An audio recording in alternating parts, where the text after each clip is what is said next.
We are experiencing the results of the Davos crowd shaping our steps toward a transhumanist future. COVID has paved the way for a reset meant to usher in their fourth industrial revolution. This is a revolution in which artificial intelligence, the Internet of Things, and Internet of Body sensors, 5G, robotics, and synthetic biology threaten to consume all of humanity. Welcome to Pure Element 5. My name's Suzanne.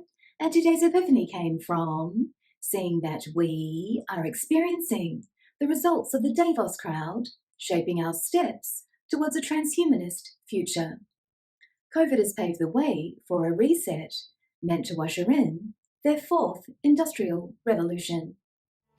We are on the brink of normalizing biocapitalism, humans and nature as batteries for greedy fintech markets. The plan is to channel the concentrated wealth of the world's largest asset holders through structured deals aligned to the UN Sustainable Development Goals.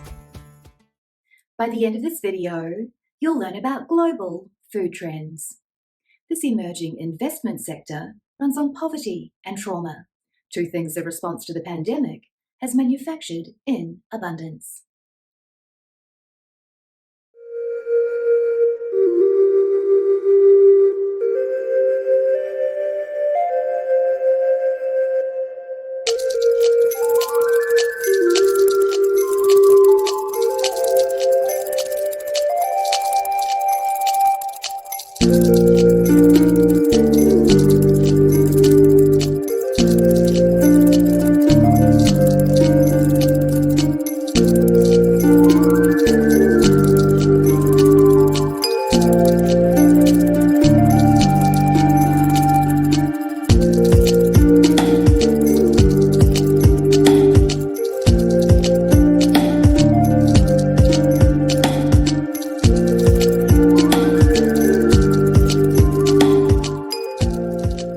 We are seeing a sudden increase in the variety of genetically modified crops made available, as well as a simultaneous push for deregulation of the industry in Western nations. It's not all about purposely creating a food crisis. Awarding corporate giants free rein to genetically alter all the food we eat will apparently be good for the planet. The narrative is clearly set. Genetically engineered food will save us all from food crises and global warming too, plus anything else they can think of saying. Here's the thing, lab-created proteins and 3D printed food are better suited to transforming the human via precision nutrition, bio-nanotech delivery than natural plants and animals are.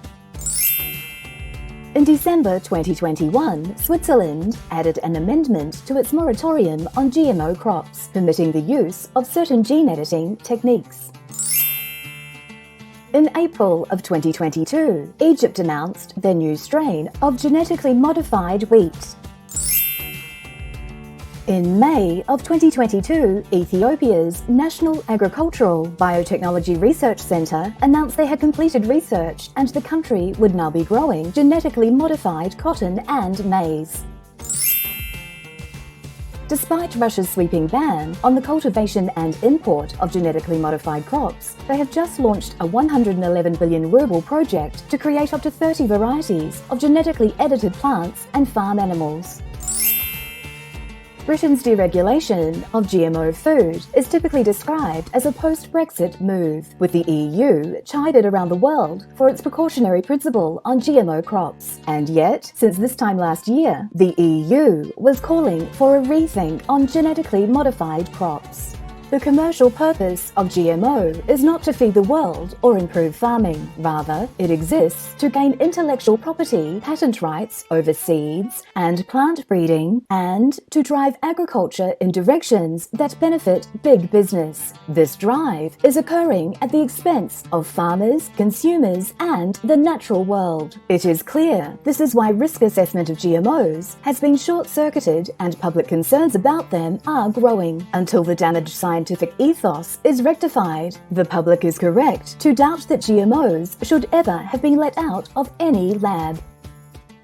If you thought this was pure engagement, please give us a thumbs up. And if you thought it was pure poo, feel free to give us a thumbs down. It helps us create the content you want to see. The links are down below if you want to catch us on other mediums, along with a link to our website so you can download our free ebook. Until we meet again, the essence of who you truly are is pure love. Go out and connect with someone and show them the love.